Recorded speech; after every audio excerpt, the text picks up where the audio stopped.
here from another Messy Crafter, and this time I am doing a little tutorial about a watercolor sky, because that's what the overall consensus seemed to be, what people wanted when I asked the question. So here we go. I'm going to do two different skies. One of them, the first one, is something like that, kind of a summer sky. It is really easy to make and also fairly fast, and I'll show you now. All you need is just basically one brush. I'm using the Filbert, which is kind of a flat brush with rounded edges. I find it a very nice and fast brush to work with. You don't use too small of a brush. You know, this bigger brush you have for that size of a paper, that brush is brilliant. Because if it's too small, you start fiddling and you can't cover the paper fast enough, because you have to work fairly fast. The paper is wet.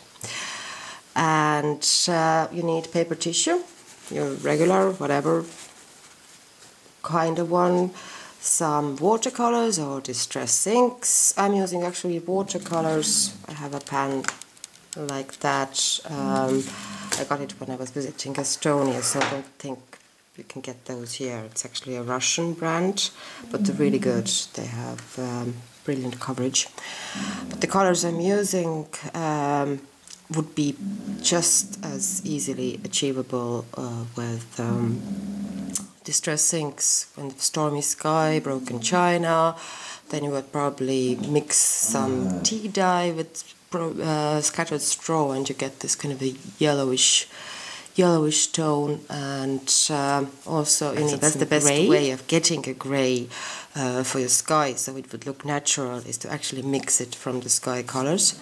So you would use then blue, yellow and red to get a grey.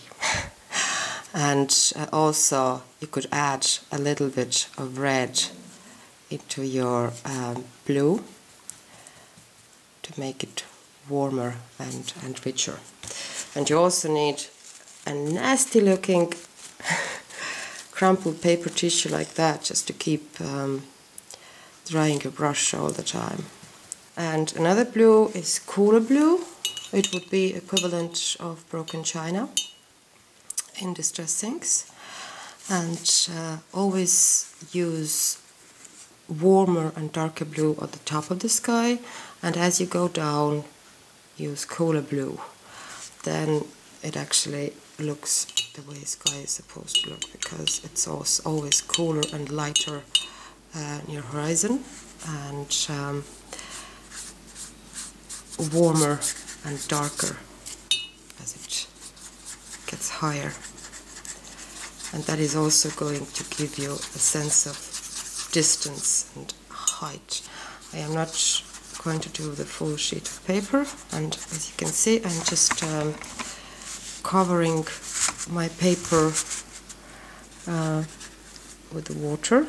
Make sure you wet it well. For the technique I'm going to show you here first, you need pretty wet paper.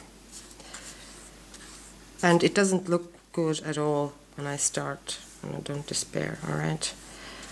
It looks a bit scary actually. Now, I think it's wet enough now. And then you take your dark warm blue and you start from the top, and you basically kind of work with your brush like that.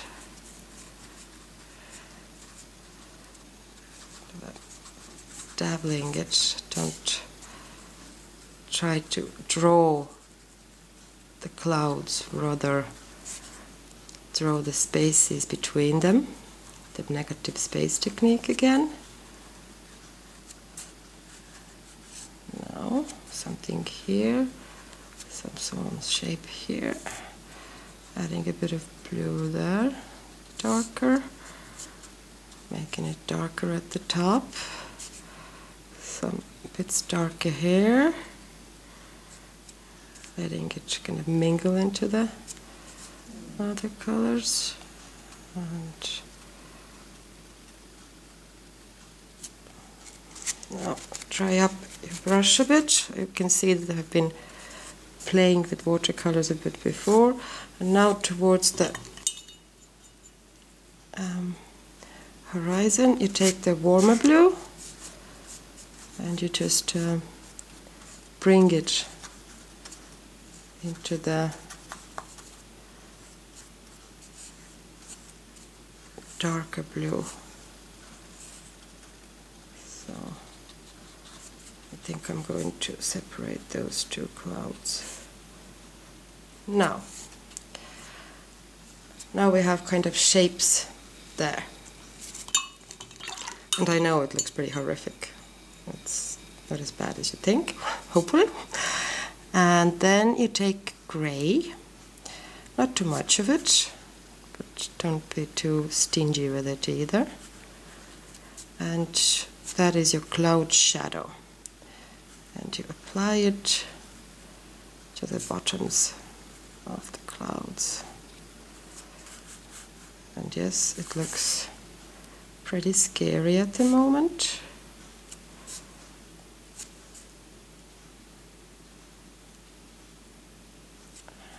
Now,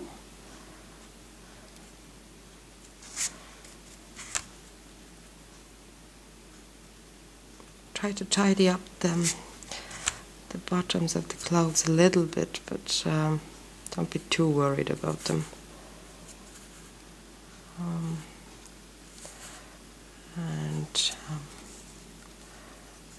At the very it's a little bit here. I'm actually making it deliberately a bit darker and more intense than the example I showed you, because it's just easier to see on the camera, to be honest. And some little stripes near the horizon, because the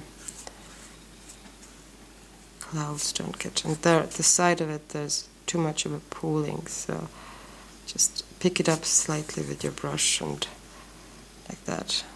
Just make your brush a bit thirsty, dab it into the paper towel.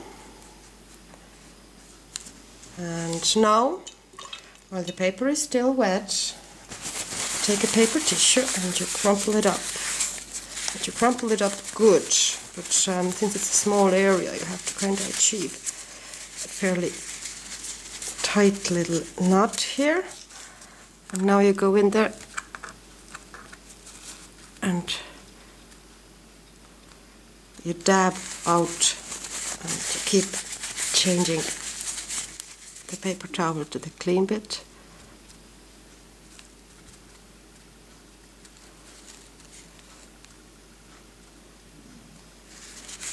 Now you can see where I'm going with it now, can't you?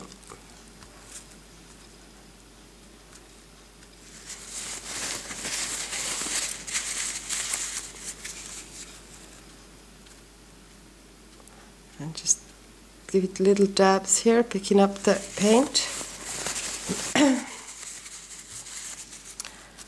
And you have to work fairly fast for that one to work, because otherwise, if the paint dries too much, you won't be able to pick it up anymore. So just, and even the gray areas, kind of almost like blending.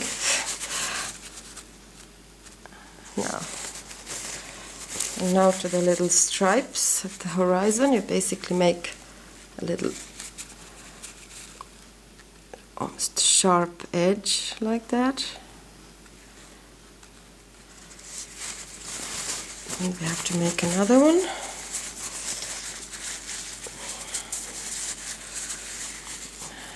And touch it to the paper.